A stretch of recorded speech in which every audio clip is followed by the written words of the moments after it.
प्रदीप पांडे चिंटू का बहुत ही शानदार फिल्म अग्नि साक्षी का फर्स्ट लुक आ गया। नमस्कार दोस्तों, मैं विजय कुमार आज की इस वीडियो में इसी के बारे में बातचीत करने वाला हूं।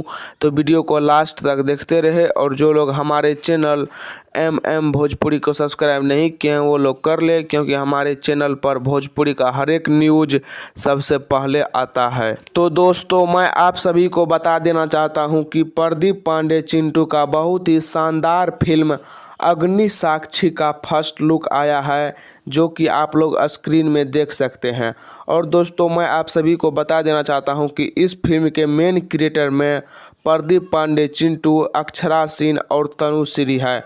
और दोस्तों, इस फिल्म में के गोस्वामी और संजय पांडे भी होने वाला है। और दोस्तों, मैं आप सभी को बता देना चाहता हूं कि इस फिल्म का निर्माता या निर्देशक राजकुमार R पांडे है। तो आप लोगों को पता ही है कि राजकुमार R पांडे जिस फिल्म का निर्देशक रहता है वह फिल्म पूरी तरह से सुपर हिट होती है। तो दोस्तों, आप सभी को यह वीडियो कैसा लगा हमें नीचे कमेंट बॉक्स में ज़रूर बताएं और जाते जाते वीडियो को लाइक और चैनल को सब्सक्राइब जरूर कर दे। तो मिलेंगे किसी नए वीडियो में।